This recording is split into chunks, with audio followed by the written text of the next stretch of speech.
Bonsoir mes chers amis, nous abordons ce soir la paracha de Kitetse, la paracha de Kitetse qui est la cinquième de ce qu'on appelle Nechamuta, donc celle qui nous parle de consolation. On en avait parlé la semaine dernière, on ne va pas revenir. Et c'est également une paracha, la paracha qui contient le plus grand nombre de mitzvot. Donc elle est extrêmement riche. Il y a un moyen mémotechnique pour se souvenir du nombre des mitzvot qui sont au nombre de 74. En hébreu, 70, c'est Ayin et 4, c'est Dalet. Donc c'est Ayin, Dalet, c'est Aed. Aed, c'est un témoin. Ayin, Dalet, c'est également dans le schéma, la Torah demande, donc c'est une tradition, que le Ayin du mot Shema et le Dalet qui termine Echad, donc ces deux lettres sont rabatties, c'est-à-dire il faut les écrire plus grandes que les autres. Et ensemble, donc comme je dis, ça forme le mot Ahed, Ahed qui veut dire témoin.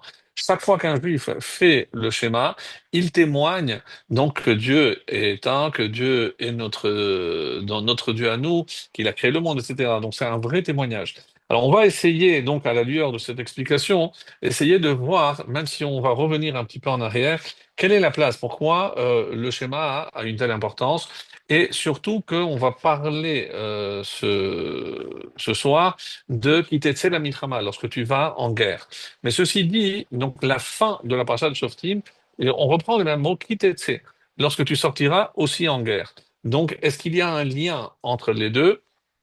Pourquoi on a commencé à parler de la guerre à la fin de la semaine dernière? Et là, on reprend. Et comme vous le savez, la paracha se termine par une autre guerre, celle-là, celle que nous livrons encore contre Amalek, celui qui, par-dessus, par-devers le temps, essaye évidemment d'effacer le souvenir du peuple juif.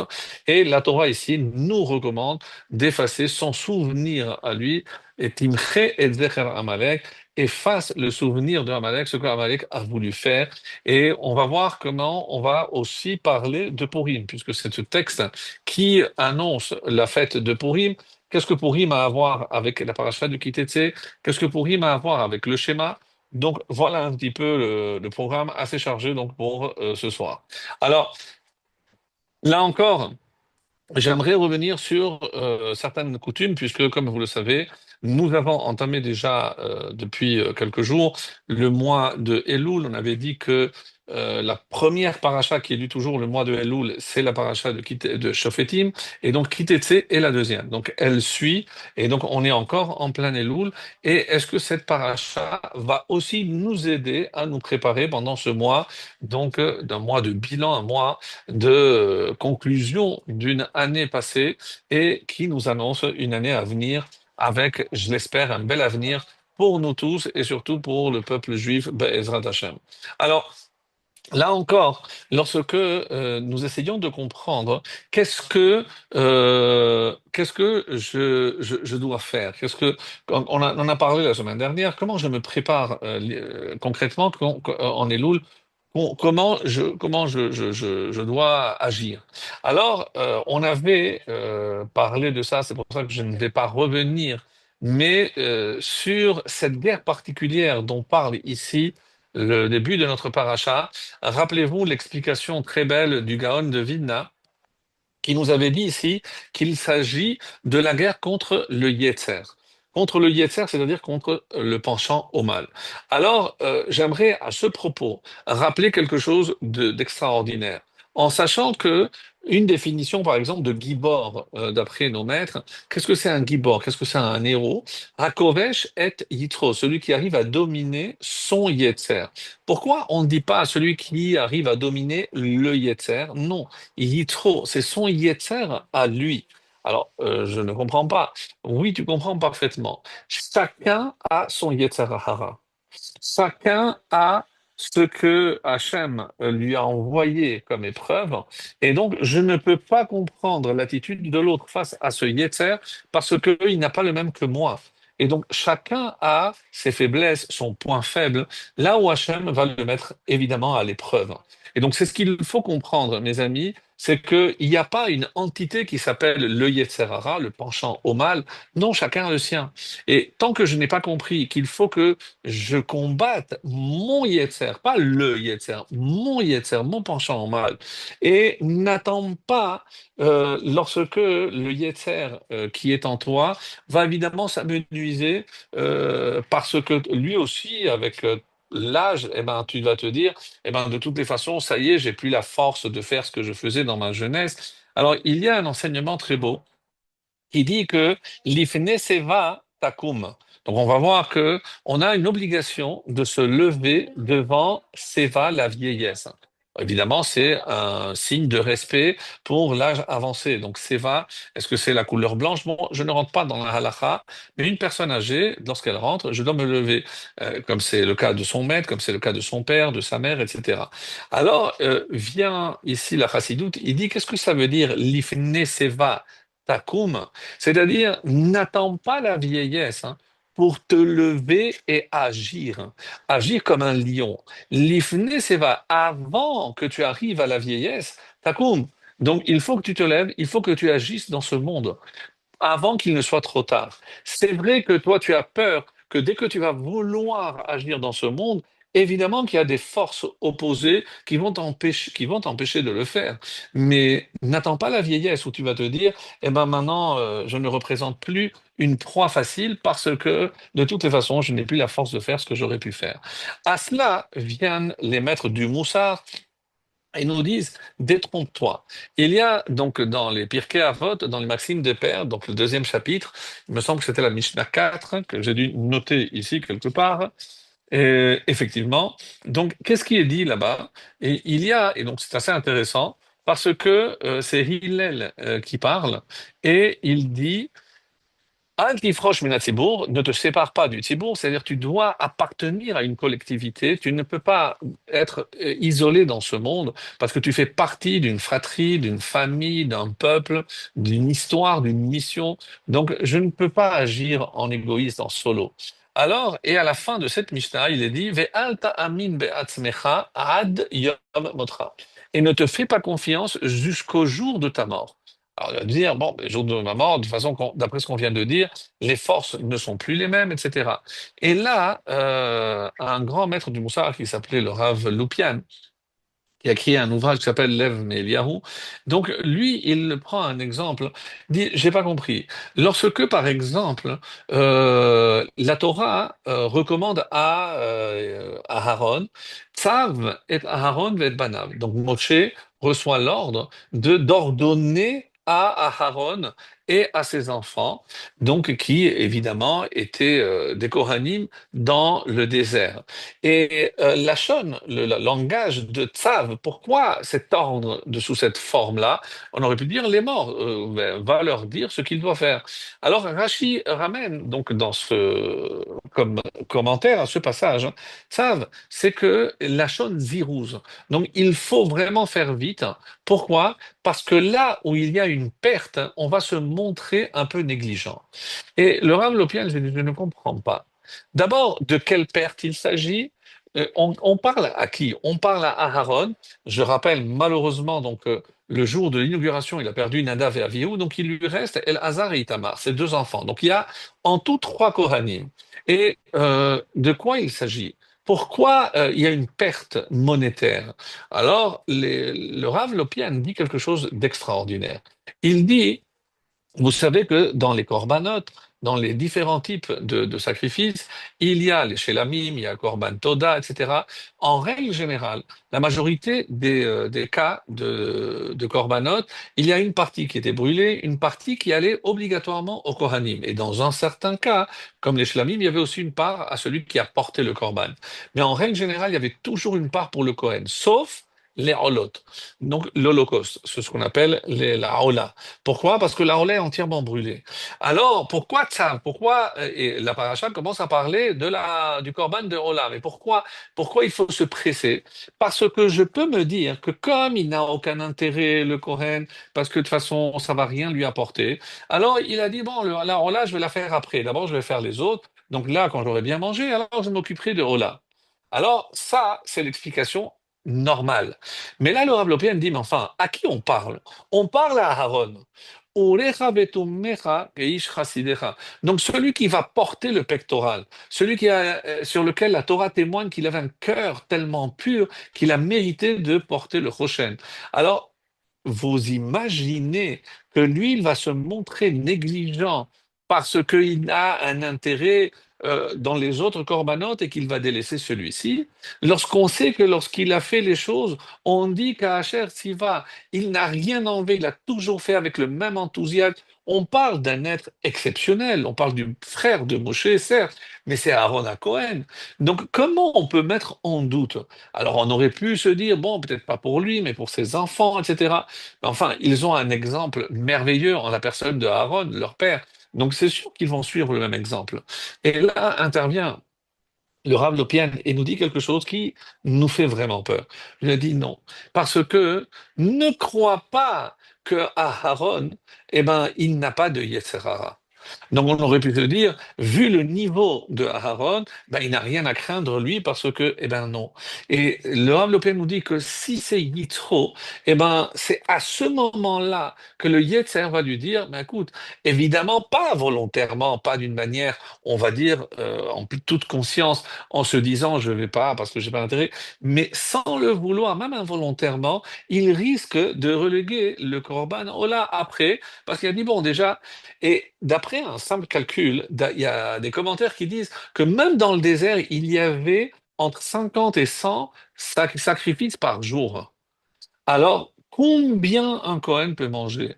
Il n'y a que trois Kohanim, on n'est pas encore dans le temple. Donc, sur tous ces corbanotes, eh ben, combien je peux ramasser? Combien je peux manger? Alors, vous croyez que c'est par manque qu'il va délaisser le korban Ola parce n'aura rien à manger? Certainement pas. Mais c'est un enseignement d'ici le Rav Lopian pour nous tous. Parce que ne te fais pas confiance. Ne crois pas que toi, tu es en dehors des lois, que cette loi s'applique aux autres, mais pas à toi. Non. Et là, tu ferais une très grosse erreur. Donc, on parle de ce Yochanan Cohen Gadol, donc, il a été Cohen Gadol pendant 80 ans. Et on sait qu'il ne pouvait pas être nommé Cohen Gadol avant 20 ans. C'est-à-dire que à l'âge de 20 ans, il devient Cohen Gadol, et pendant 80 ans, nous dit la Gemara, il a exercé en tant que Cohen Gadol. Donc, c'est un homme qui a vu, d'après les commentaires, deux vaches rousses. Donc, on parle d'un géant. Il n'y a personne qui a exercé son sacerdoce de Cohen Gadol pendant 80 ans, ça n'existe pas. Et on dit comment il a terminé. Il est devenu Tsedouki, Sadducéen. C'est-à-dire ceux qui, finalement, ne prennent que la Torah écrite et rejettent une partie de la Torah orale. Comment, à 100 ans, après avoir... Mais il est rentré dans le Kodesh HaKodashim. Mais on est en train de parler d'un homme qui, chaque année, pendant 80 ans, rentrait dans le Kodesh HaKodashim. Il a vu le Haron, il a entendu la Shekhinah, on dit qu'il a entendu une bat-kol qui sortait. Mais comment c'est possible? Il a baissé la garde. Vient le Rav Lopian, c'est lui qui donne ces exemples-là extraordinaires. Il dit, voilà ce qui arrive lorsqu'on baisse la garde.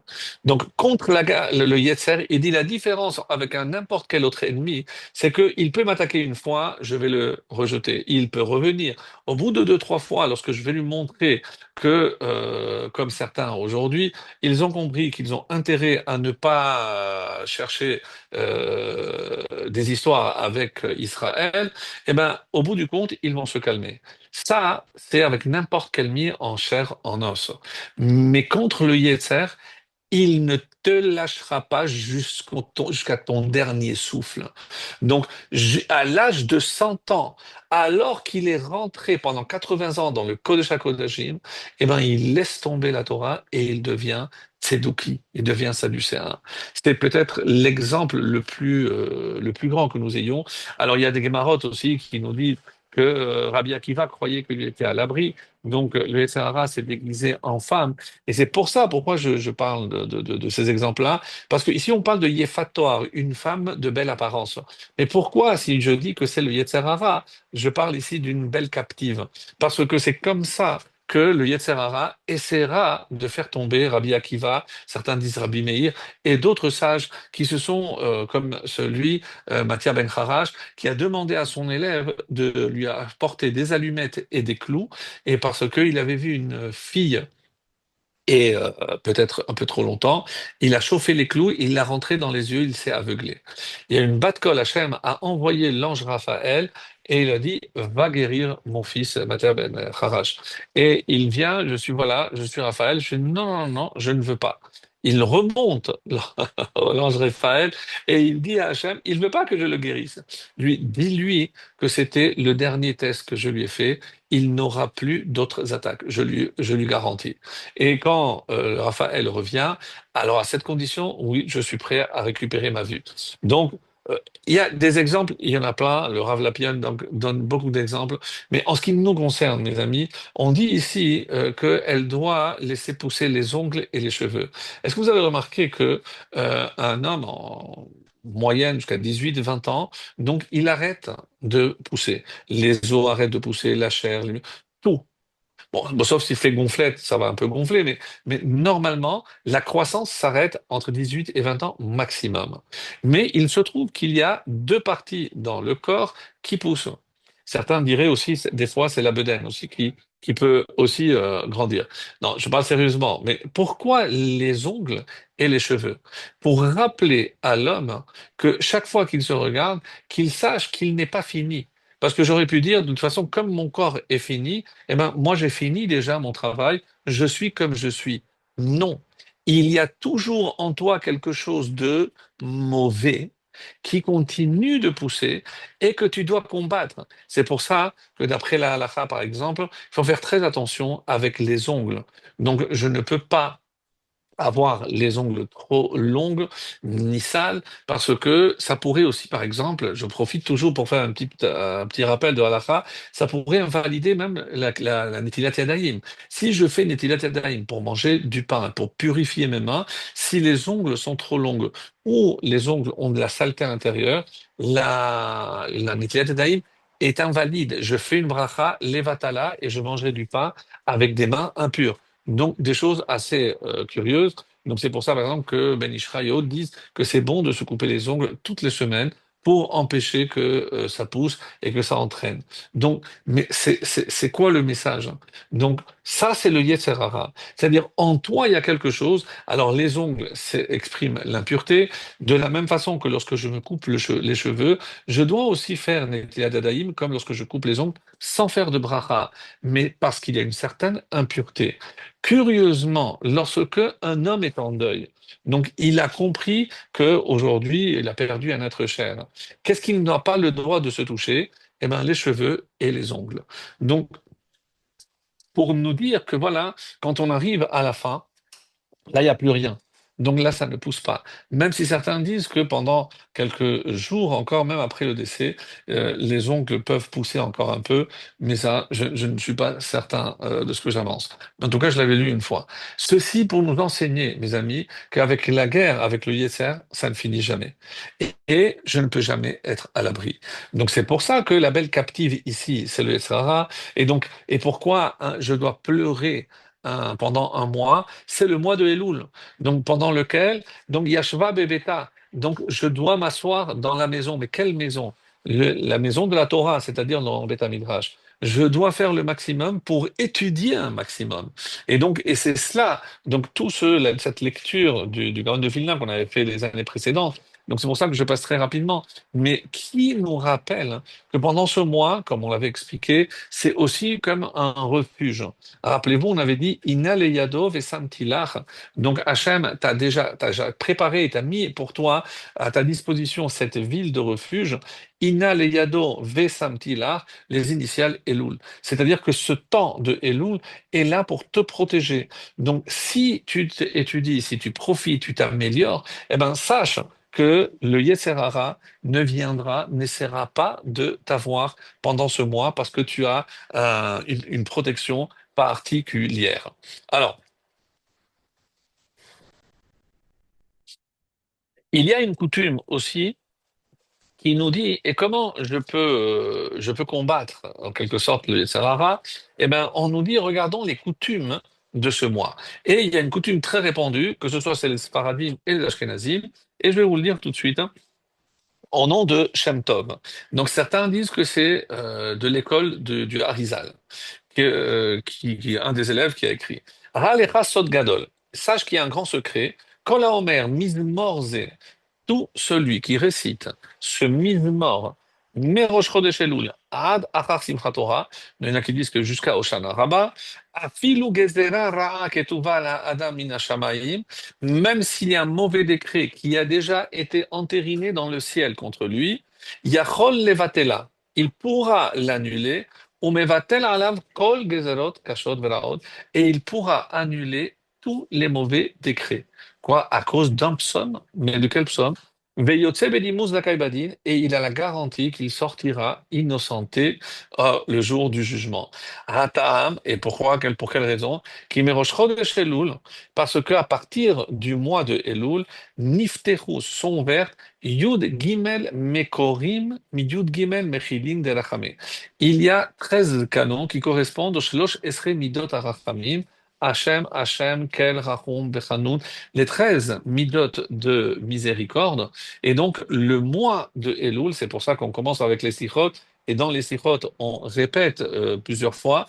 Et donc, on dit que c'est un mizmor où le nom d'Hachem apparaît, et bien, vous l'avez compris, 13 fois. Panim Yafot, nous dit Nahagou Lomar Merosh Chodesh Elul Ad Achar Sukkot Mizmor. De quel psaume il s'agit? Kaf Zayin, le 27. Veshama Piataam, et une fois, dit-il, j'ai entendu une raison, Mipene Sheyeshbo Yud Gimel Shemot Havaya, parce que le nom d'Hachem est répété à 13 reprises. Et comme c'est marqué, Ne'emar Bo Shlosha Esrei Pamim Aha Yud Kevavke. Keneged Yud Gimel Midot HaAmorim Be'elul, comme on l'a expliqué plus haut, c'est par rapport aux 13 midot de Rachamim s'ouvrent le mois de Elul. Le Chida, lui aussi, Minhag Tov Lomar Achar Kol Tefila.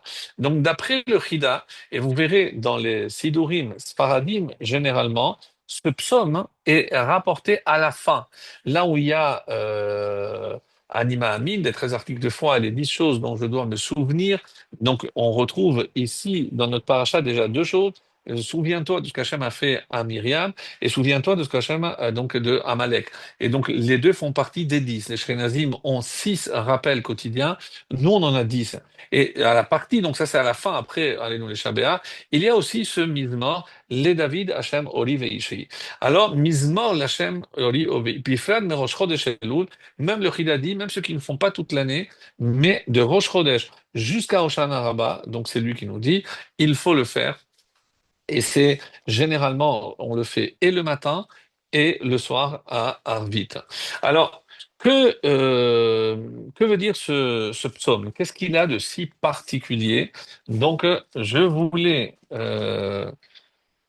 vous le lire très rapidement dans une très belle traduction que j'ai trouvée, qui dit la chose suivante, de David. C'est pour contre les attaques de nos ennemis. Dieu est ma lumière et mon salut, de qui aurais-je peur? Dieu est le refuge de ma vie, et par qui serais-je effrayé? Quand les malfaisants s'avancent contre moi pour dévorer ma chair, retenez ce terme, dévorer ma chair, très dur ça. Mes adversaires, mes ennemis à moi, ils trébuchent et ils tombent. Si une troupe en campagne campe contre moi, mon cœur n'a pas peur. Si une guerre éclate contre moi, j'ai confiance en elle. La seule chose que j'ai demandé à Hachem, celle que je recherche, c'est d'habiter dans la maison d'Hachem tous les jours de ma vie, pour contempler la douceur d'Hachem et pour avoir soin de son temple. Car il me mettra à couvert dans sa hutte au jour du malheur, il me cachera dans la cachette de sa tente, il m'élèvera tel sur un roc, et déjà ma tête s'élève au-dessus de mes ennemis d'alentour. Je vais sacrifier dans sa tente des sacrifices d'ovation, et je chanterai et je psalmodierai à Hachem. Entends ma voix, Hachem, je crie, aie pitié de moi et réponds-moi.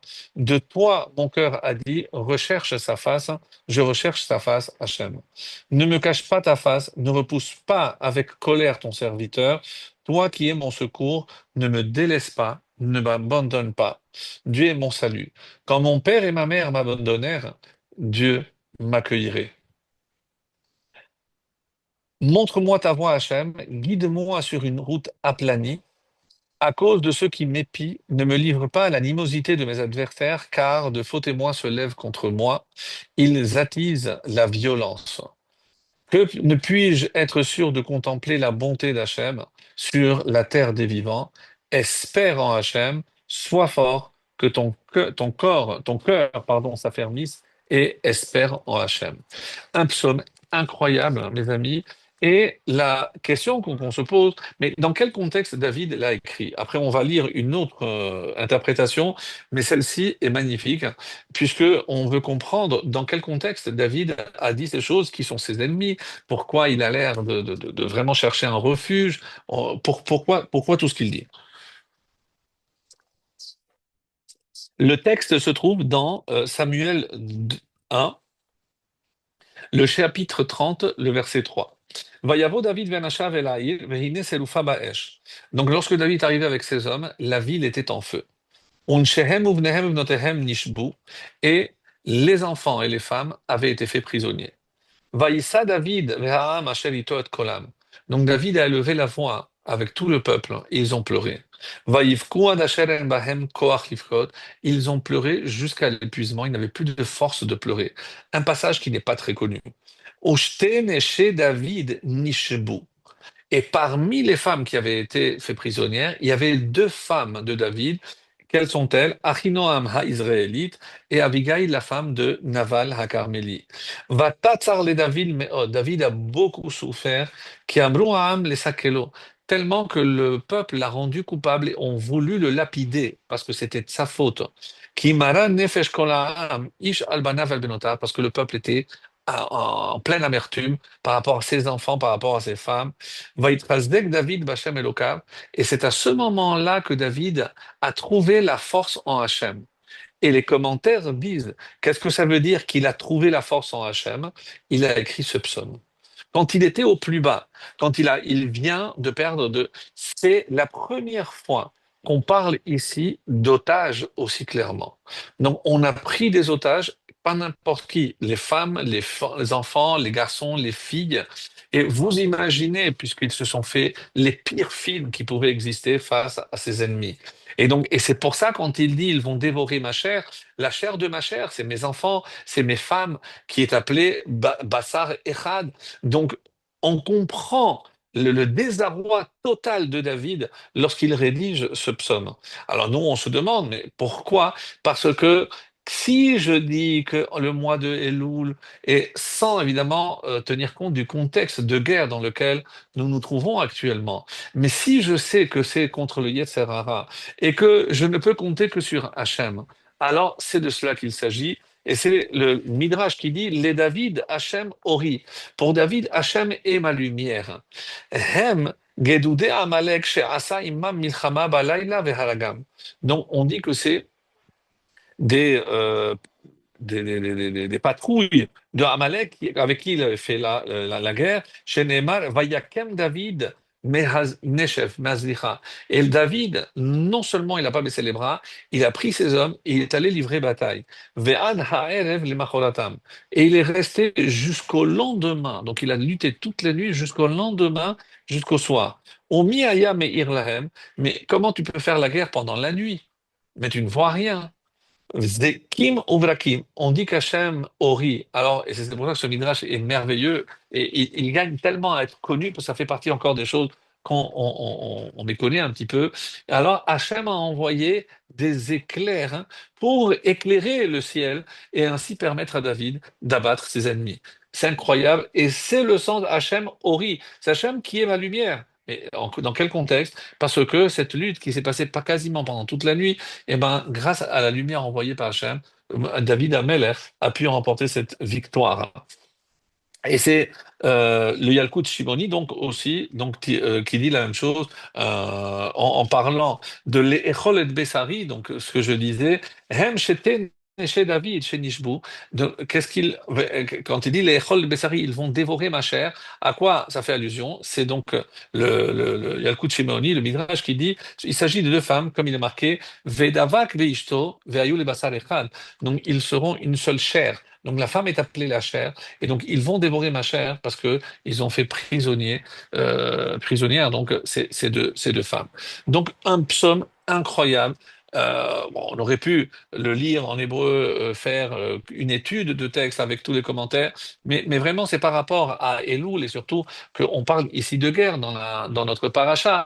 Donc j'ai voulu faire ce lien et surtout comprendre ce psaume qu'on dit tous les matins, tous les soirs. D'abord, dans quel contexte il a été rédigé par le roi David. Et on arrive donc à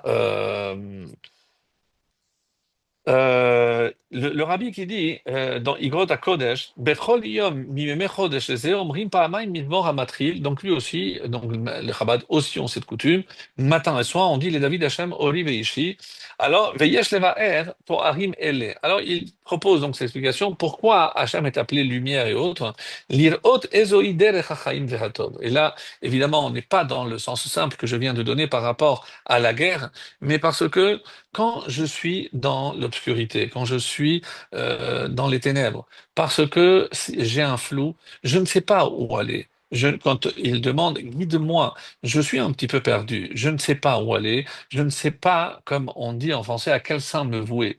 Alors que Hachem est là pour nous. Donc, et David nous le prouve à travers ce texte merveilleux, donc ce psaume 27, et il dit, tu ne peux espérer qu'en Hachem. Ne compte pas sur ton intelligence, sur ta force, sur ta confiance, rien du tout. Que si tu as confiance en Hachem, tu avanceras parce que tu sais que lui est ton guide, c'est lui ta lumière. Et c'est ce que dit ici le Rabbi Lubavitch. Il dit, c'est lui qui va finalement lire Ot Ezoïdel Chachayim Ve'atov. Donc il va te guider dans le chemin, comme on verra à la fin de Devarim, dans le chemin de la vie, dans le chemin du bien. Kevan, Kiven, Asher Kama, Mirsholim Inshon Berako Shel Adam. Et tout ça pourquoi? Parce qu'on sait très bien que, comme il demande d'aplanir sur une route, vous vous rappelez, vous le relirez, sur une route aplanie. On sait très bien que dans ce monde, ben, c'est une course aux obstacles. Mais c'est au moins, si tu peux pas enlever mes obstacles, mais au moins aide-moi à les surmonter. Et le mieux, évidemment, c'est qu'on ait une route aplanie, qu'il n'y ait pas de haies et d'obstacles.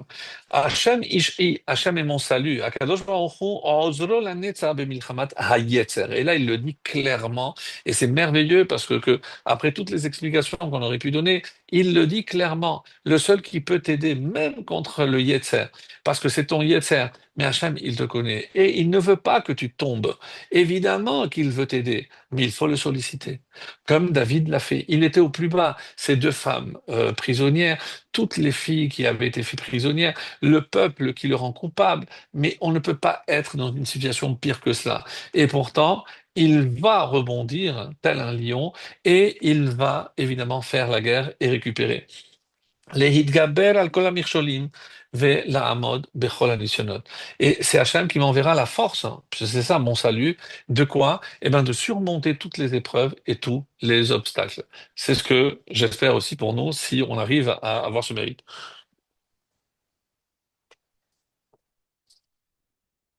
Le jour où Shmuel, le prophète, est mort, d'après l'explication de Rabbeinu Ovadia Bertinora, on dit qu'il est mort le 28 Iyar. Il fait le calcul. Ba'im mikol hasevivot umadlikim avukot veharbe akarot nifkedu vecholim nitpreu.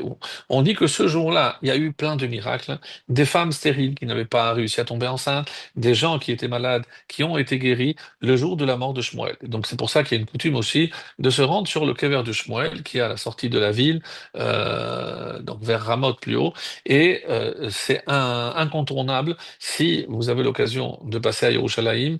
Comme vous ne manquerez pas le kotel, il ne faut pas manquer le tombeau, évidemment, de Shmuel Hanavi. Et dans le Seder Olam, une explication qui nous dit Shmuel met ke arba'a chodashim lifne mitato shel Shaoul. Donc Shmuel est mort 4 mois avant la mort de Shaoul. Et donc à quel moment Shaoul est mort? On dit qu'il est mort. Si on calcule 4 mois, c'est dans le mois de Elul. Et c'est comme c'est marqué Vahi ahare mot Shaoul ve David shav mehakot et Amaleki.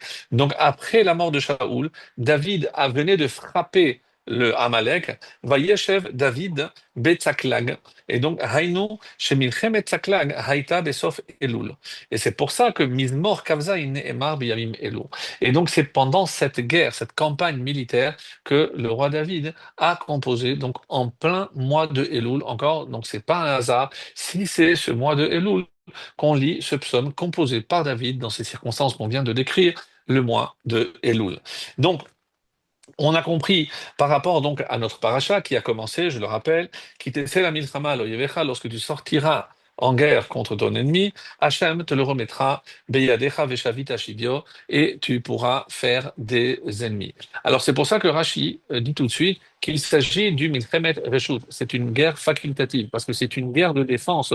Il n'y a pas de prisonniers. Donc je dois évidemment tuer tout le monde. Et pour comprendre, et c'est ça la vraie question, il y a quelque chose qu'on ne comprend pas. On dit, puisque c'était la fin de la paracha de Shoftim, qui était dispensé d'aller à la guerre. Alors celui qui avait planté, qui n'avait pas pu encore récolter, celui qui avait construit une maison qui n'avait pas inauguré, celui qui s'était marié, etc. Ou alors Yéré à l'Evav, donc celui qui avait peur. Alors les commentaires disent que tous les autres ne sont venus que pour masquer celui-là. Mais il avait peur quoi, de la guerre? Oui, parce que c'est quelqu'un qui peut transmettre des ondes négatives et donc l'autre aussi, s'il me voit avoir peur, il risque aussi lui aussi d'avoir peur. Alors on nous dit, c'est tous les autres cas, c'est pas forcément mais c'est pour ne pas l'afficher, comme on dit aujourd'hui. Bah, sinon, c'est sûr que c'est un peu heureux. Non. Mes amis, que chaque fois qu'il y a quelqu'un qui est dispensé, c'est parce qu'il est mevatel mitzvat assez. La Torah a donné des ordres de se marier, donc tu dois, si machet ishto, il doit réjouir sa femme pendant un an. Donc, si je pars en guerre, eh ben, je ne pourrai pas accomplir. Je vais donc malheureusement donc omettre l'accomplissement d'un commandement positif. Donc celui qui a planté, il doit aussi, ou celui qui l'a inauguré, il doit inaugurer une maison. Donc, qui ne part pas en guerre et celui qui est mevatel une mitzvah assez. Autrement dit, si il n'accomplit pas un commandement positif, ça veut dire que tous ceux qui vont à la guerre, c'est tous ceux qui accomplissent tous les commandements positifs. Et de quoi il aurait peur? Des avérotes que j'aurais pu faire. Parce qu'on sait très bien que c'est pas le serpent qui tue, c'est la faute qui tue. Et donc, on parle ici, mes amis, de soldats d'une yirat shamayim, d'une perfection morale et spirituelle comme on peut même pas imaginer. Mais c'est de cela qu'il s'agit. Alors, je ne comprends pas, parce que si c'est de grands tzadikim, au final, on dit qu'ils ne s'interrompaient pas entre les téphilines de la main et de la tête. Parce que si on s'interrompt, en tout cas comme nous, la halakha des Sfaradim, il faut rajouter une bracha. Donc ça veut dire qu'ils n'ont jamais fait une bracha qui n'était pas nécessaire. Donc regardez à quel point ils étaient méticuleux dans l'accomplissement des mitzvot, et c'est ceux-là qui allaient à la guerre, c'est-à-dire des tzadikim qui n'avaient pas fauté, qui n'avaient même pas omis d'accomplir des mitzvot positifs, sans parler des transgressions, et vient la Torah et te dit, si jamais tu vois une belle captive, alors, pour ne pas qu'il la prenne dans le Issour, parce qu'il va se marier dans le Issour, alors on va, tout ce qui va être décrit dans le livre de Paracha, on va l'enlaidir pour essayer de calmer son Yetzer. Comme Rashi va dire, Keneged Yetzer Hara. Tout ce qui a été dit, je ne comprends pas. Mais on parle des tzadikim ici. On parle pas des gens comme vous et moi. On parle des tzadikim, mais à l'époque où c'est écrit, mais c'était des tzadikim qu'on ne peut même pas imaginer la stature spirituelle. Oui, on dit que, et c'est pour ça que c'est incroyable ce qui est dit, et ça c'était aussi au nom du Rav Lopian, qu'on dit qu'il n'existe pas une guerre plus grande que celle du Yetzer Hara. Alors, n'importe quel ennemi, comme il a dit, même si chacun a le sien, alors pourquoi dans ce contexte-là, eh ben, on va considérer ces gens, oui, parce que le seul domaine où le Yetzer peut les vaincre, ces gens-là, donc ils ne seront attirés par aucune autre avéra, une autre transgression, sauf Yefat Torah. Donc Hachem a fait exprès que même pour ceux qui sont de vrais tzadikim, c'est pas qu'ils font semblant, eh ben il fallait aussi que le Yasser existe. Keneged Yisro, comme il va dire le Rashi, c'est que toute cette paracha n'a été écrite que par rapport au Yetzer. Parce que si c'est tellement tzadikim, alors que je comprends pas, mais ben, il n'y a pas de Yetzer Hara, oui. Il reste un Yetzer Hara auquel ils seront sensibles. Et c'est pour ça que c'est Hachem va les tester dans ce domaine-là quand ils verront une belle captive, eh ben, est-ce qu'ils seront capables de se retenir dans un contexte de guerre pour ne pas succomber à leur yetzer et prendre cette femme sans autre forme de persuasion donc, ou de dissuasion, comme on l'a expliqué à maintes reprises au début de cette paracha. Donc, ça, c'est Rashi qui dit Al yelach levavchem, al tiru v'atarpezu v'ta'asu. Donc, n'ayez crainte, etc. Donc, il y a 4 fois à 4 reprises, n'ayez pas peur, ne soyez pas effrayés, quatre répétitions. Donc, Keneged arba'a devarim shemalchei umot osim. Et pourquoi? Parce qu'il dit là-bas, c'est les 4 choses que les rois avaient l'habitude de faire hennir les chevaux, donc pour faire peur justement les ennemis. Sha'arei Tshuva de Ibn Yonah, donc c'est un texte très connu qui est lu aujourd'hui à la préparation de Rosh Hashanah, donc Sha'arei Tshuva. Donc, Izharnu beze, she'im yirat ha'adam, ki tzara kerovat yeh yeshuat Hashem belibo ve'iftach alea. Donc, même si un homme pense que il peut tomber, il peut succomber, qu'il ne perde jamais de vue que Yeshuat Hashem belibo, que le salut d'Hachem se trouve dans son cœur. Donc, si il sonde son cœur, il trouvera les forces nécessaires de surmonter même les épreuves les plus difficiles, et c'est ce dont il est question ici, bien évidemment. Comme Rabbeinu Bechaye, donc c'est un livre qui s'appelle Kadakema, Rabbeinu Bechaye, donc un grand kabbaliste aussi, il parle du bitachon. Bitachon, c'est pourquoi quelqu'un aurait peur. Quelqu'un qui a peur, c'est quelqu'un qui manque de confiance en Dieu. Alors il dit, Shelo yitarev shum safek bebitrono. Attention, ne laisse aucun safek entrer dans ta confiance en Dieu.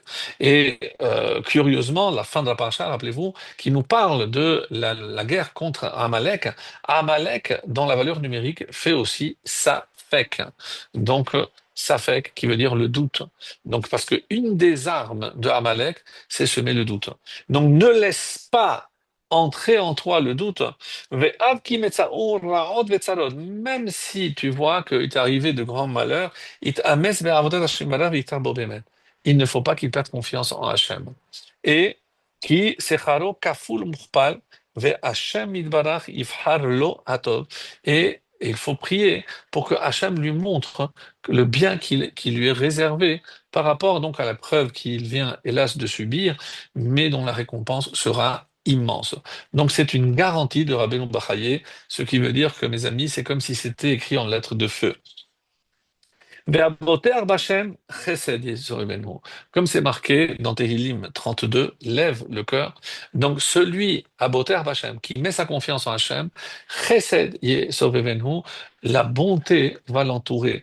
Et donc, comme c'est marqué le commentaire, Klomar, miderech habitachon atzmo le'amshich chesed chinam ala botri b'Hashem. Donc celui qui a confiance en Hachem, il ne peut lui arriver que des bontés d'Hachem. Donc tout ce qu'il faut évidemment, c'est ouvrir les yeux et voir toutes ces bontés pour comprendre que tant que j'ai ma confiance en Hachem, rien ne peut me manquer. C'est à moi d'ouvrir les yeux et de les regarder. Et on va maintenant passer à une autre explication, toujours de ce psaume incroyable. Je vous ai mis un petit peu déjà l'eau à la bouche, hein, mais on va aller un peu plus loin. Alors, donc, au début, quand ils sortent en guerre, la fin de la paracha de Shoftim, hein, qui reprend, comme je l'avais dit, la même chose, Kitetse la milchama, aloivecha, c'est la même phrase, donc c'est le chapitre 20. Et là-bas, il y a ce qu'on appelle le Kohen Hamashiach. Donc, c'est un Kohen qui est loin pour la guerre. Hein. Et il s'adresse à eux en ces termes. Ve'amar alehem, Shema Israël. Donc, il leur dira, écoute Israël, vous vous rapprochez aujourd'hui de la bataille contre vos ennemis, que votre cœur ne soit pas faible, n'ayez pas peur, etc. Donc, il est là pour monter les troupes. Alors, les Rachamim nous disent, c'est quoi, pourquoi il dit Shema Israël? Comment il aurait dû dire? Shimon, il s'adresse à tous les soldats. Donc écoutez, pourquoi écoute? Et de là, une explication merveilleuse qui dit qu'il faisait le schéma. Donc, si vous voulez être protégé, vous devez dire le schéma le matin et le soir. Schéma Israël. Donc, le lien avec notre paracha, rappelez-vous, c'est que dans Schéma Israël, Hashem Elokeinu, Hashem Echad, donc on va voir d'ailleurs qu'il y a 25 lettres. Donc, Schéma 3, Hashem 4. Donc, vous faites la somme, on tombe sur 25 lettres. Donc, et en rappelant qu'il y a deux lettres qui sont écrites de manière plus voyante, parce qu'elles sont plus grandes que la moyenne des lettres, donc le Ayin et le Dalet, 74, c'est le nombre de mitzvot de la paracha de Kitetse. Alors, Rashi va nous dire quelque chose extrêmement important, et c'est de là qu'on va un peu commencer cette deuxième partie. Alors, Rashi nous dit, Afilu en lachem zchut el Shema Israël bilvad. Donc, d'où il sort ça, Rashi? Donc, je vous le lis, qui décèle la milchama, et donc il dit à l'Olevecha, Iyu be'enecha ke'oivim, écoutez bien les termes. Al terachem alehem, n'aie pas pitié, pardon, de qui? De tes ennemis. Rashi. Ki lo yerachamenu alecha, parce que eux ne feront pas preuve de pitié à ton égard. Donc, c'est un commentaire de Rashi tiré du commentaire de Tanhuma, donc un midrash qui date de plus de 2000 ans. Et mes amis, il ne faut pas avoir pitié de nos ennemis. C'est écrit noir sur blanc. Alors, sous Varechev, etc., Amrav, Kekol Vechem, lorsque tu as ta projet, Vedigash Kohen, etc., tout ceci est expliqué longuement dans la Masechet Sota. Vediber Lam, Shema Israël. Qu'est-ce que ça veut dire Shema Israël? Rashi. Afilu en bachem zechut ela keriat Shema bilvad. Même si le seul mérite que vous avez, c'est de faire le schéma, Kedai atem sheyoshia etrem, eh ben, ça suffit pour que Hachem vous vienne en aide et vous protège. Que le schéma. Mais j'ai pas compris. Pourquoi le schéma serait plus particulier qu'autre chose? Alors évidemment, dans le contexte ici, on parle de ceux qui sont évidemment en pleine guerre. Ils n'ont pas le temps de faire toute la tefila, ils n'ont pas le temps de se consacrer à l'étude parce qu'ils sont en pleine bataille. Alors il faut que le minimum vital soit Kriyat Shema le matin et le soir. Et s'ils font ça, ils seront protégés. Rashi, Paracha de Kitetse, la fin de la semaine dernière, et qui se poursuit donc aussi avec cette semaine.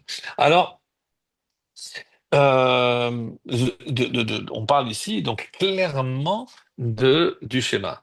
Et dans Masechet Sota, de traité de Sota. Alors, qu'est-ce qu'il est dit? Ve'amar alehem, donc ce commentaire que je vous ai dit, donc c'est ce qu'on appelle le Mashiach, le Kohen qui était oint, le Mashiach Milchama, et il disait Ve'amar alehem, et il leur dira, écoute Israël, Maïshna. Ah donc c'est quoi? Pourquoi le Kohen il commence par son discours précisément par écoute Israël?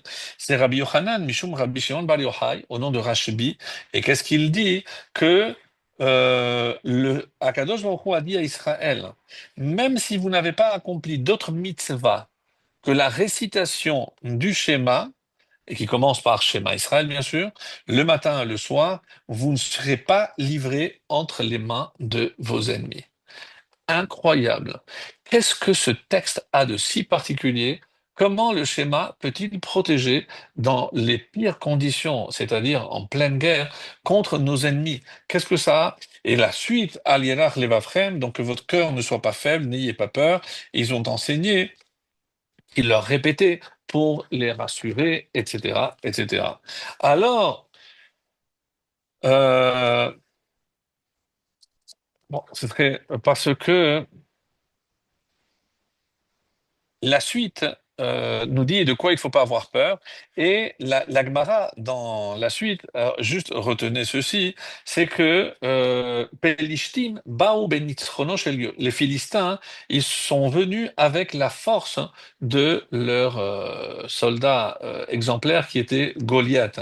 Et Goliath, Rabbi Yochanan dit, il était appelé ainsi parce que il se tint avec insolence, Goliath de Gilouï. Donc pourquoi? Devant le Saint béni soit-il, comme c'est marqué, Beru lachem ish veyered elai. Choisissez-vous un homme et qu'il descende sur moi. Ve'en ish. Et à qui il faisait allusion? À Hachem lui-même. Mais moi, j'ai même pas peur de votre Dieu. Un homme n'est autre que le Saint béni soit-il, comme il est dit, Hachem ish milchama. Alors, euh, la suite, on verra par la suite, si Dieu veut. Donc, qu'est-ce qui s'est passé donc avec cette guerre? En tout cas, l'Agmara et même Rashi ici nous dit Aloy Vechem. Et qu'est-ce qu'il dit? Chez Im tipelu beyadam enam merachamim alechem. Rappelez-vous que si vous tombez entre les mains, ils n'auront aucune pitié de vous. Et malheureusement, on l'a vu. Enzo kemilchama Yehuda et Israël, shenemar lealan. Non. Alors, il donne plusieurs exemples de guerres, dont justement, et il parle aussi de la guerre des Pélishtim. Euh, Bon, on va passer directement à la suite et on va essayer de comprendre. Donc, Rachi aussi donne cet exemple, l'Agmara donne cet exemple aussi. Pourquoi? Qu'est-ce qui s'est passé avec les Philistines? C'est ce qu'on va essayer de voir. En tout cas, les David, certains disent que il a écrit quand il était déjà plus âgé, donc la guerre contre Amalek, comme on a vu dans la première partie. Mais d'après, il y a un autre commentaire très important, c'est dans Vaïkra Rabbah, dans la paracha de Acharemot, qui dit aussi que le David Olivishi, donc à qui il s'adresse et dans quel contexte il s'adresse à un autre midrash. Et donc on dit ici Bikrav alay mereim, lorsque s'approche de moi ceux qui me veulent du mal. Et qui a voulu du mal dans son jeune âge à David, évidemment, c'était Goliath. Donc Goliath qui s'avance et il se moque, donc avec un ton très, très, très hautain, etc. Et c'est pour ça qu'il dit les Chot et Bessari. Pourquoi les Chot et Bessari? Parce que c'est ce que Goliath a dit. Et écoutez, dans la bouche de ce mécréant, Goliath, comment il s'exprime, parce que véritablement, c'est assez incroyable. Hop, alors. Je vous lis ce passage exceptionnel. Nous sommes dans le premier livre de Samuel au chapitre 17. Je commence, je saute le début. On parle à partir du verset 31. Les paroles que disait David ayant été entendues, on les rapporta en présence de Shaoul, qui le fit venir. Et David dit à Shaoul que le cœur de personne ne défaille à cause de celui-là. Ton serviteur ira se battre avec ce Philistin. Donc il savait pas quoi faire parce que il était là à les défier. On dit Hashkem ve'aerev. Donc, et le matin et le soir, il venait les provoquer. Mais Shaoul dit à David, tu ne pourras pas aller contre ce Philistin pour te battre avec lui, car tu n'es qu'un garçon. Et lui, c'est un homme de guerre depuis sa jeunesse, donc il était très connu. David a répondu à Shaoul, ton serviteur était pour son père un pasteur de petit bétail, et lorsqu'un lion ou un ours venait emporter un mouton du troupeau, je partais à sa poursuite, je le frappais, et j'arrachais la proie de sa gueule. S'il se dressait contre moi, je le saisissais par sa barbe, je le frappais et je le mettais à mort. Normalement, un homme normalement constitué, donc il voit un lion qui prend un mouton, eh ben, tu dis, bon, la seule chose qui te reste à dire, c'est bon appétit, tu vas pas te battre avec un lion. David n'a jamais lâché un seul de ces animaux. Et il courait pour le récupérer des griffes de la gueule du lion. Ton serviteur a abattu, pardon, et le lion et l'ours. Ce Philistin incirconcis sera comme l'un d'eux, car il a insulté les troupes du Dieu vivant. Et c'est ce que il n'arrêtait pas de dire quand le Philistin, donc il se moquait d'eux. euh, Avez-vous vu cet homme qui monte? C'est pour insulter Israël qu'il monte. Et donc, comme ça, c'est ce que je voulais dire. Et le Philistin s'avançait chaque matin et chaque soir. Il se présenta ainsi pendant 40 jours. Donc, 40 jours, mes amis. Donc, c'est du premier Loul jusqu'au jour de Kippour. Donc, 40 jours, on se bat contre le Yetzer. Ici, en l'occurrence, il est représenté, incarné par Goliath. Et Goliath qui se moque, mais ouvertement, puisqu'ils se sont, et c'est ce qu'il a dit, il a tenu un discours terrible. Pourquoi êtes-vous sortis pour vous ranger en bataille? Ne suis-je pas le Philistin et vous n'êtes pas des esclaves de Shaoul? Choisissez-vous un homme et qu'il descende contre moi. S'il le peut, en combattant avec moi, arriver à me battre, nous deviendrons vos esclaves. Mais si je l'emporte, vous deviendrez nos esclaves. Et le Philistin, il dit, et moi j'insulte en ce jour les rangs d'Israël. Donnez-moi un homme pour que nous combattions ensemble. Donc il provoquait jour et nuit. Donc qu'est-ce qui s'est passé par la suite? Alors Shaoul revêtit David de ses propres vêtements. Il a donné les vêtements du roi. Il mit sur la tête un casque de bronze et le revêtit d'une cuirasse. David ceignit son épée par-dessus ses vêtements et il tenta de marcher car il n'avait jamais essayé de marcher avec donc toute cette cuirasse, hein. Puis David dit à Shaoul, je ne peux pas marcher avec tout cela, car je suis pas habitué à cela. Donc il a tout enlevé. Alors David prit en sa main son bâton, retenez, et se choisit dans le torrent à côté 5 pierres, le texte dit parmi les plus plates, et il les mit dans sa sacoche de pasteur qui lui appartenait, et dans la pochette, puis sa fronde dans la main, et il avança vers le Philistin. Quand il l'a vu, le Philistin a regardé David, il l'a méprisé en disant, mais c'est qu'un garçon, suis-je un chien pour que tu viennes contre moi avec ton bâton? Alors le Philistin maudit David. Puis le Philistin dit à David, marche vers moi. Bo Elai. Pourquoi? Ben, marche-toi. Retenez toutes ces questions. Alors David dit aux Philistins, tu viens contre moi avec une épée, une lance, un javelot, et moi, je viens avec toi au nom d'Hachem des armées, Dieu des troupes d'Israël que tu as insulté. En ce jour, Dieu te livrera en ma main, je t'abattrai et je te détacherai ta tête de dessus toi. Vous connaissez la suite, bien entendu, que David remporte cette victoire contre Goliath. Un présage, parce qu'on a connu pendant toute notre histoire des ennemis de la taille de Goliath, c'est-à-dire bien bien plus imposants et importants que nous-mêmes. Et comme le petit David ne s'est pas laissé impressionner avec ce bâton et une pierre, et c'est pour ça que c'est très étonnant. Donc on avait posé certaines questions. Qu'est-ce que ça veut dire qu'il a rentré la main, il a pris une seule pierre? On a parlé de 5. Alors on va en venir aux explications, bien entendu. Et c'est pour ça que, d'après cette lecture dans le Midrash Rabbah, contrairement à ce qu'on a vu tout à l'heure, eh ben, im tachane ala im machane. Donc, si tu me permets de camper ici, c'est le campement des Pilishtim. Donc, tout ce psaume est rédigé lorsque le jeune David va affronter Goliath, qui a promis de dévorer la chair de son ennemi.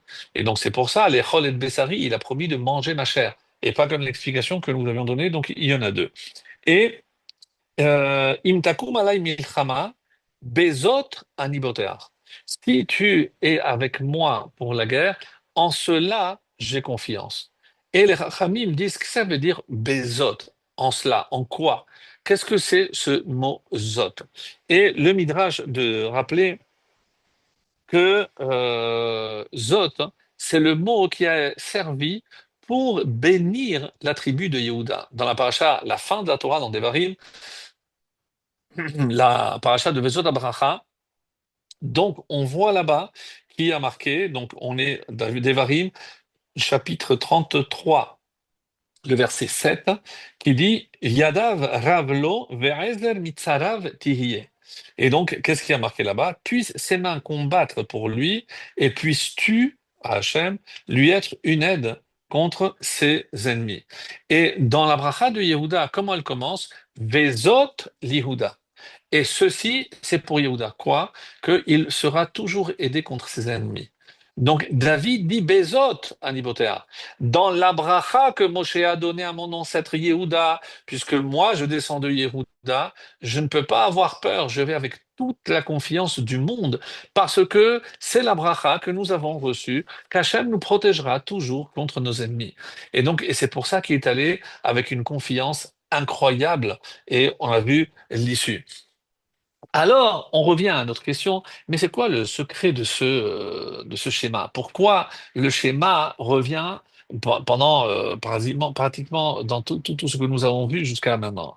Alors, Nous savons qu'il y a évidemment d'autres mitzvot, surtout concernant l'homme, comme ce qui est rapporté au nom de Rabbi Moshe de Koutsi. On dit qu'un jour il est allé à Spagna. Spagna, c'est Spain. C'est évidemment Sfarad, c'est l'Espagne. Et là-bas, dans ses écrits, il a vu que les gens, comme ça, ils méprisaient la mitzvah tefillin, car ils ne les mettaient pas. Pourquoi? Parce qu'ils pensaient qu'ils n'étaient pas assez purs et propres pour les mettre. Puisque c'est vrai qu'il y a une halakha qu'il faut être propre, donc c'est pour ça qu'il faut faire attention lorsque l'on sort des toilettes, d'être extrêmement propre, sinon ça peut invalider la mitzvah des tefillin. Aujourd'hui, on les met au moins le temps de la fila, et donc quand il a vu ça, on dit qu'il a eu un gilouï, donc il a eu une révélation, et il a fait une drasha pour motiver les Juifs d'Espagne à l'époque d'accomplir cette mitzvah. Et qu'est-ce qu'il a dit? Il y a trois mitzvot qui s'appellent hot, un signe. Et donc, je vous passe tous les détails, mais il y a le Shabbat, Hot et Béni, donc la Brit Mila, Vechatam Be'ot Belit Kodesh, et évidemment les Tefillin, Veaya les Hot Al Yadecha. Donc trois mitzvot qui sont appelés Hot. Et il dit, donc, quand je sais que, comme on l'a vu la semaine dernière, qu'il faut au moins deux témoins. Ça veut dire deux témoins. Un juif doit avoir sur lui deux témoins qu'il est fidèle à Hachem. Alors il y a la Brit Mila, et il y a la deuxième, il manque la deuxième. Alors c'est quoi? Ou le Tfilin, ou le Shabbat. Parce qu'on sait très bien que c'est ou l'un ou l'autre. Et c'est pour ça que le mot Shabbat, c'est Shin, c'est le Shabbat, Bet, Brit Mila, et Tav, Tfilin. Mais les initiales de Shabbat, c'est aussi Shabbat Bimkom Tfilin. Le Shabbat à la place des Tefillin. Puisque c'est ou le Shabbat ou les Tefillin. Mais ce qui veut dire qu'il y a toujours deux témoins.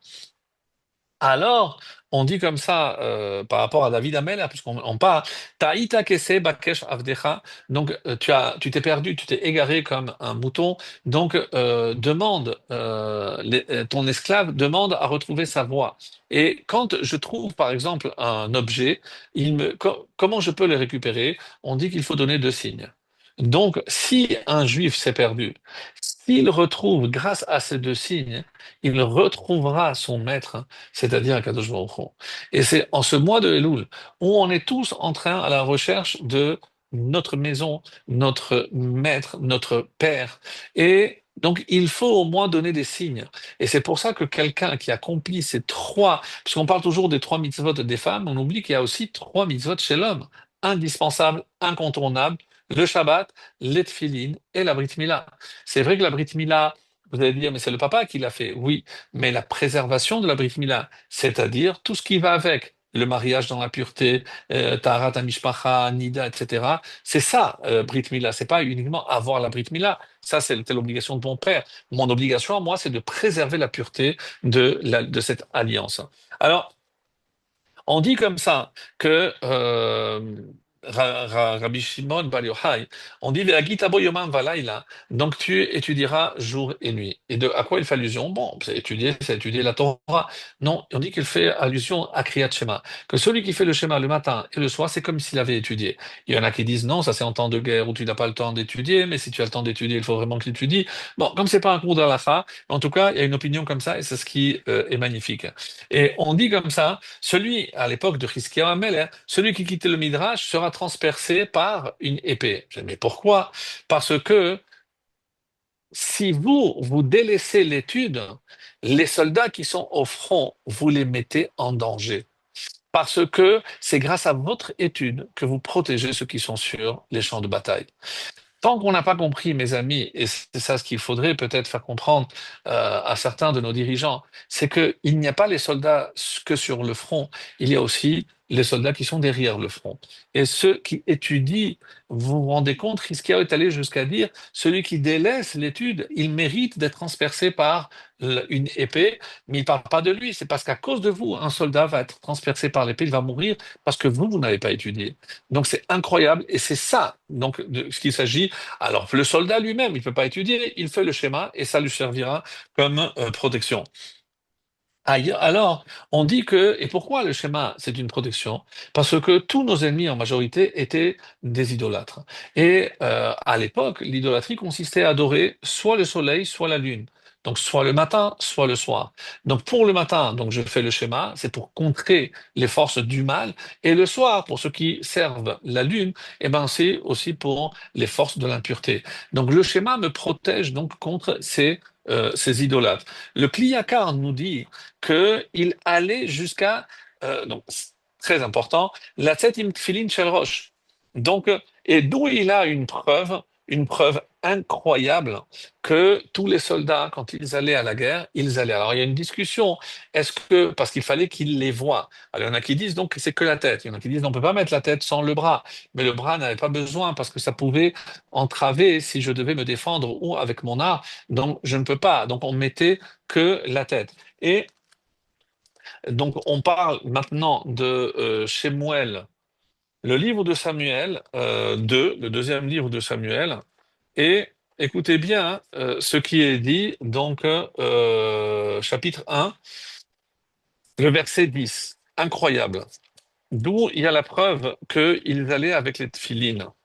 Et le verset 10 nous dit, on parle de la mort de Shaoul. Alors je me tins contre lui et le mis à mort. Pourquoi? Parce qu'il était blessé. Il a demandé à un jeune amalécite de l'achever. Et il me dit, tiens-toi donc contre moi et donne-moi la mort, car un vertige m'a saisi, bien que toute ma vie soit encore en moi, mais je sais que je vais mourir, donc je te demande. Alors je me tins contre lui et le mis à mort, car je savais qu'il ne survivrait pas après sa chute. Donc il était...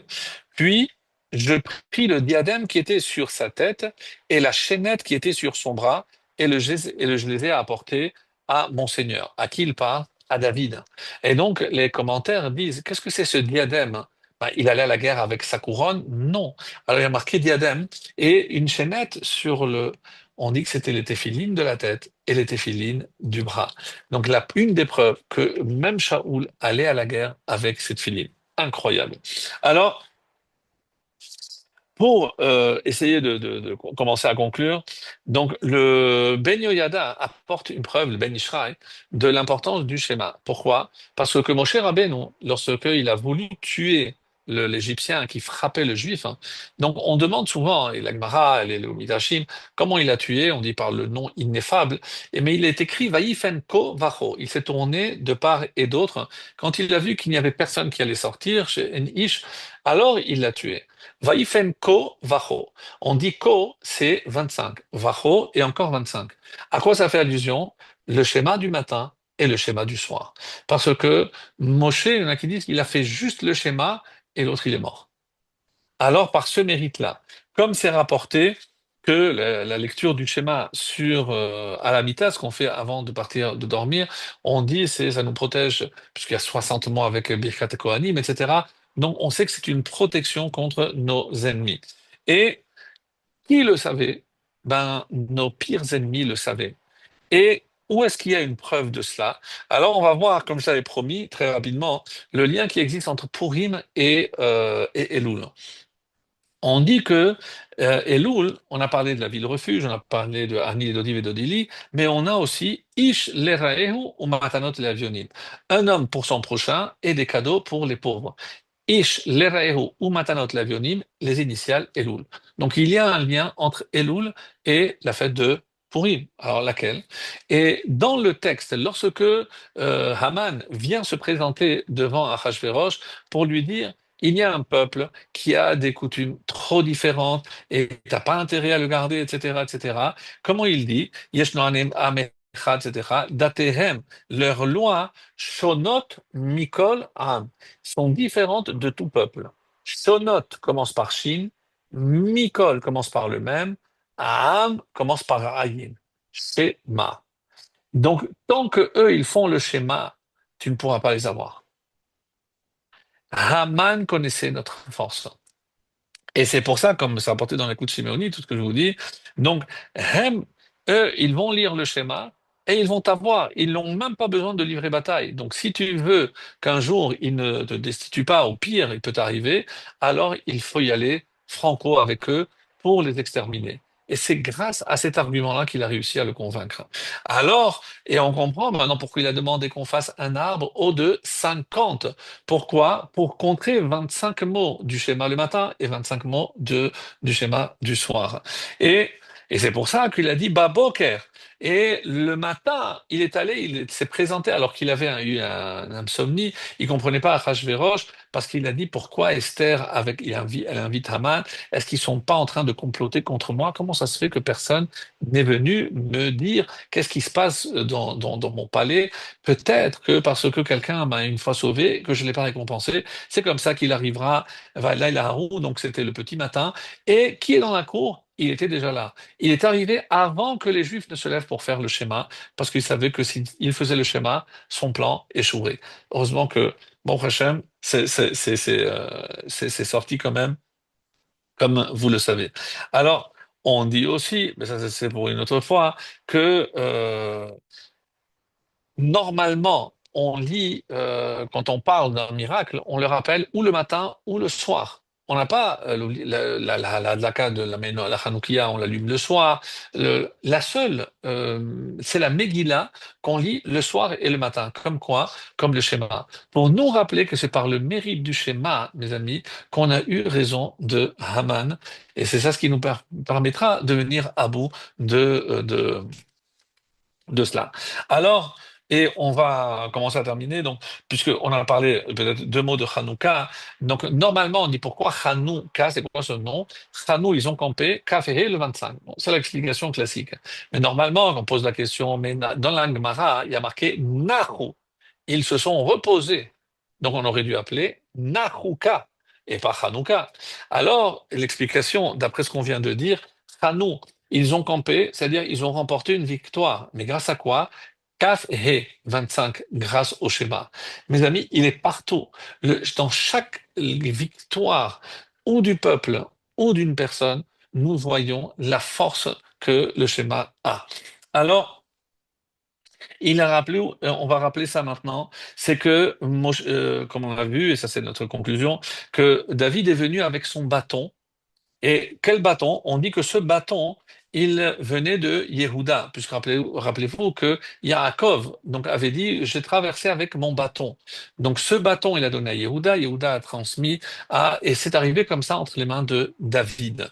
Alors, on dit que ce bâton, il était aussi chez Aaron, et Matthéus, c'est avec lequel il a fait tous les miracles, et il est arrivé à David, et il sera retrouvé pour les remettre entre les mains du Mashiach.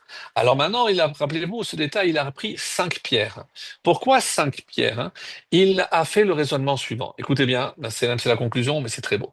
Donc, il a dit, mon ancêtre Yaakov, lorsqu'il a traversé, donc il a pris 12 pierres.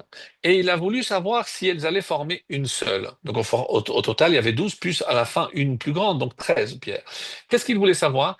S'il n'y allait pas avoir de psolète. Comme Abraham, il a eu Ishmaël. Comme mon père, il a eu aussi Esav. Est-ce que moi, je vais avoir un enfant qui va mal tourner? Donc, il a fait le test, il a pris les 12 pierres. Le matin, il y avait une seule. Il a dit, bon, moi, je n'aurai pas de psolète. Donc, il est allé en route pour accomplir sa mission de fonder les 12 tribus d'Israël. Donc, David, la même chose. Il a pris 5 pierres. Et il a dit, Hachem, 5 pierres pour les 5 livres de la Torah. C'est une explication. Mais si je dis Shema Israël, Hachem Elokeinu, Hachem, il n'y a que 5 mots. Il manque le mot Echad. Alors, Hachem, moi, je vais prendre 5. Si lorsque je rentre la main dans mon sac, il y a une seule, vous vous rappelez, lorsque il est face à Goliath, il rentre la main et c'est une seule pierre. Donc, ça prouve que la pierre symbolise le schéma. Parce que c'est grâce à donc cette pierre qui est la 6e en quelque sorte, c'est parce que il y a une union parfaite et David savait que Dieu était avec lui. Ça, c'est la pierre. Alors, donc, on comprend maintenant que par rapport à ce qui est dit, et c'est déjà un peu tard, donc, qu'est-ce qu'il a fait avec cette pierre?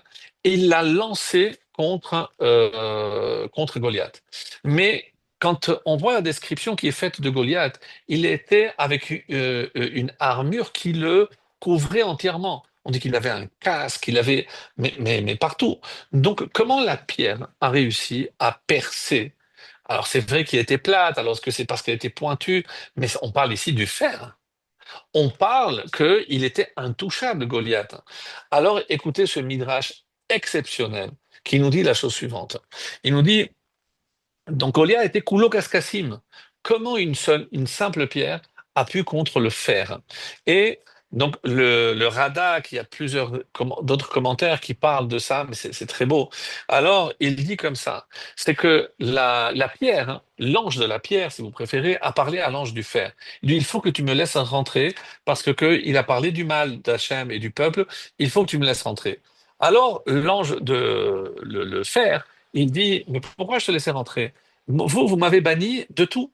Donc, je ne peux pas servir pour le temple. Vous avez dit, vous avez préféré le cuivre au fer. Vous, même pour faire toutes les mitzvot, le fer est banni. Quand vous mangez, vous faites Birkat Amazon, à part le Shabbat, il faut enlever le fer. Mais pourquoi je te laisse rentrer? Alors, il dit, bon, qu'est-ce que tu en penses si je te donne deux mitzvot?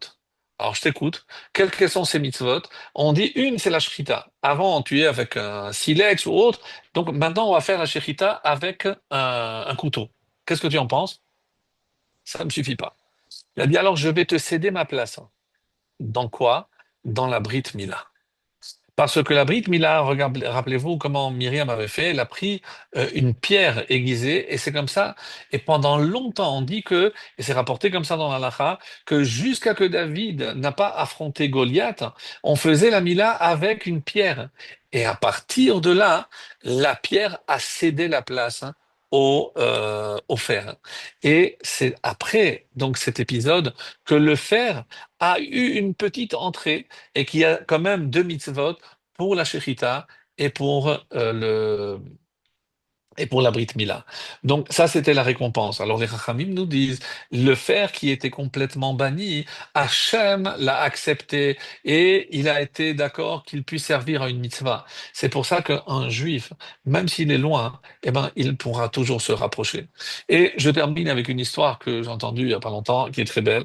On dit qu'il y avait quelqu'un qui avait vraiment une chance, mais des plus catastrophiques. Tout ce qu'il touchait, eh ben, il se cassait la figure. Il n'a pas pu se marier, il n'a pas pu faire un métier, etc. C'est une hécatombe. Il s'est retrouvé à plus de 40 ans et il a rencontré un jour un ami à lui, il lui dit, alors je lui dis, écoute, j'ai entendu que si tu arrives à une telle source, mais il faut traverser une forêt, etc., c'est quand même dangereux, si tu dis, chez Hakol Niya Bidvaro, avec une kavana, tu la bois, tu fais boré nefashot, et ben là, tu peux demander et tu auras un bon mazal. Je dis, ah bon? Je dis oui. Alors elle a dit, qu'est-ce que j'ai à perdre? Donc il commence son aventure et là il rencontre un lion. Et là le lion, il lui dit, ah, où tu vas? Il lui dit, voilà, je vais là-bas. Et je dis, écoute, ça fait des jours et des jours, j'ai mal au ventre. Est-ce que si tu vas là-bas, est-ce que tu peux demander, s'il te plaît, qu'est-ce que je dois faire? Qu'est-ce que le remède? Regarde, pour un lion, je suis squelettique, c'est une catastrophe. Tu peux demander? Je dis, je demanderai. Il continue, il arrive, il se repose sous un pommier, et le pommier lui dit, écoute, regarde, je suis complètement paumé, c'est pas un jeu de mots, mais regarde, moi avant, il y avait 30 kilos de pommes, et là maintenant, j'arrive à donner quelques unités. Si tu vas là-bas, essaye de demander qu'est-ce que je dois faire. Il continue et au moment où il approche, il voit une jeune fille attachée avec des chaînes. Il lui dit, qu'est-ce que tu fais là? Je suis la fille du roi et on m'a attaché parce que on veut destituer mon père et tant qu'ils ne cèdent pas, eh ben ils m'ont laissé ici, ils m'ont laissé de la nourriture, mais je ne peux pas bouger. Où tu vas? Il lui dit, ah, ça te dérange pas? Est-ce que tu peux demander, s'il te plaît, quel sera mon mazal? Bon. Il arrive finalement à cette source et il fait la kavana, il boit, etc. Et il lui dit, qu'est-ce que ça va être mon mazal? Et là, la source ne répond pas. Bizarre. Il lui parle du lion. Il lui parle, pardon, d'abord des pommes. Et il lui dit, sache, hein, que tu vas lui dire qu'il y a un trésor caché dans ses racines, et c'est pour ça qu'elle peut pas pousser. Prends, arrache, et tu verras que tout ça se rangera. Ah, très bien. Et pour la fille du roi, il lui a dit, sache qu'ils ont laissé la clé, elle se trouve en haut, donc il suffit de prendre la clé et tu pourras la libérer. Très bien. Et le lion aussi m'a posé la question, et il lui a dit, pour le lion, tu lui as dire qu'il doit dévorer l'homme le plus bête qu'il a jamais rencontré. Et pour moi, je te dis, je vais pas te dire. Alors bon, il est de retour et il tombe sur la fille, il libère la fille, il lui dit, écoute, tu m'as libéré, je suis une princesse, si tu veux m'épouser, je suis sûr que mon père va te combler, etc. Non, non, non, non, moi je cherche mon mazal, je ne peux pas t'épouser. Il faut que je cherche mon mazal. Bon. Après, il va voir le pommier et il dit, qu'est-ce que tu attends? Alors, il trouve un trésor incommensurable. Je lui dis, mais pourquoi tu es bête? Prends-le, tu vas être l'homme de plus riche. Je dis, non, non, non, non, non, non. Moi, je cherche mon mazal.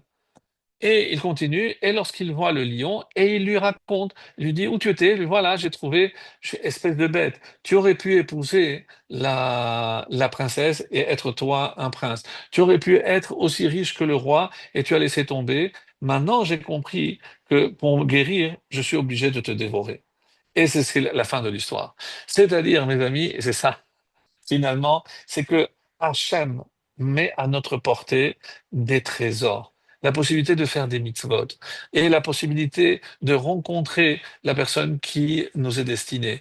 Alors, si on ouvre les yeux et on ne pense pas que notre bonheur sera ailleurs, donc Hachem nous envoie à chaque occasion tout ce qu'il nous faut à nous d'ouvrir les yeux et de voir que tout ce qu'Hachem il fait, c'est fort obligatoirement pour notre bien. Très bonne soirée.